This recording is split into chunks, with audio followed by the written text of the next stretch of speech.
तो दोस्तों Charles Oliveira अपनी फाइट को विन कर चुका है, जहां पर एक बार फिर से वह कमबैक कर चुका है। वह हारने के बाद वापस आ चुका है और यहां पर फाइट में वह मैथ्यूस गैम्रोट को राउंड 2 में सबमिट कर देता है। फाइट से पहले ओलिवेरा को लेकर सबको डाउट था कि वो नॉकआउट होने के बाद बहुत ही जल्दी कमबैक कर रहा है, क्योंकि वो फुल्ली रिकवर भी हो पाया है। बट यहाँ पर चार्ल्स ओलिवेरा ने one of the best performance को शो किया है, जहाँ पर स्टार्टिंग ऑफ द फाइट से लेकर एंड तक चार्ल्स ओलिवेरा ने पूरा कंट्रोल बनाया हुआ था और क्या ही इम्प्रेसिव वे से वो फाइट को विन किया है। पूरी फाइट में चार्ल्स ओलिवेरा ने एब्सोल्यूट प्रेशर बना के रखा था गैम्रोट के ऊपर, जिधर राउंड 2 में बेशक गैम्रोट थोड़े से पंचेस को लैंड कर रहा था, बट जो ओलिवेरा का प्रेशर था वो बहुत ज्यादा इंटेंस था। हम देख सकते हैं कि ओलिवेरा ने गैम्रोट को प्रॉपर वे से ब्रीथ करने का भी मौका नहीं दे रहा था। वो फॉरवर्ड प्रेशर पुट ऑन कर रहा था और राउंड 2 में सबमिशन आ जाता है। अब पहले राउंड की बात करें तो यह फर्स्ट राउंड भी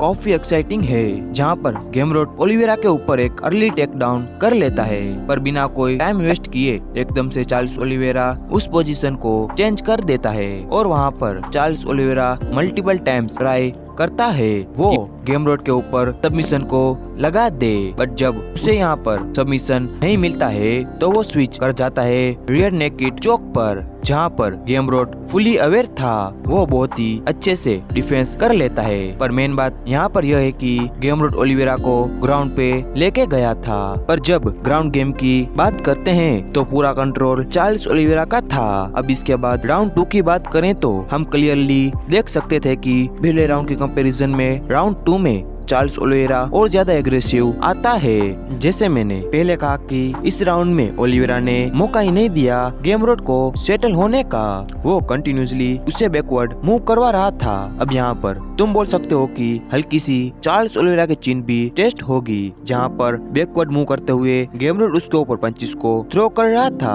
ताकि उसे हल्की सी स्पेस मिल जाए, पर चार्ल्स ओलिवेरा ने ठानी ली थी कि वो गैम्रोट के ऊपर प्रेशर को नहीं छोड़ने वाला है और फिर खुद का टेक डाउन शूट करते हुए वो मैथ्यूस गैम्रोट को ग्राउंड में गिराता है, उसकी बैग को ले लेता है और यहाँ पर वंस अगेन वो रेड नेकेड चोक को लगाता है। इस बार ओलिवेरा अपने चोक पर फुल्ली कमिट कर जाता है, पर यहाँ पर तुम नोटिस करना यह चोक जो था वो एक्चुअली में कोई भी चोक नहीं लगा था, बल्कि चार्ल्स ओलिवेरा का जो आर्म था वो मैथ्यूस गैम्रोट के नेक के अंडर स्पिल नहीं हुआ था, बल्कि उसकी चिन के ऊपर था। फिर भी चार्ल्स ओलिवेरा बहुत ज्यादा स्क्वीज करता है, इसको फेस क्रैक हम बोल सकते हैं, और मैथ्यूस गैम्रोट को कुछ टाइम के बाद टेप आउट करना पड़ता है। तो चार्ल्स ओलिवेरा बहुत ही ज्यादा डेंजरस स्क्रैपर को बीट कर दिया है, जिसको काफी लोग बोल रहे थे कि वो चार्ल्स ओलिवेरा को बीट कर देगा, बट यहाँ पर उसका उल्टा हुआ है, चार्ल्स ओलिवेरा ने उसे बीट कर दिया है राउंड 2 में। तो दोस्तों बहुत ही अच्छी विन बाय चार्ल्स ओलिवेरा,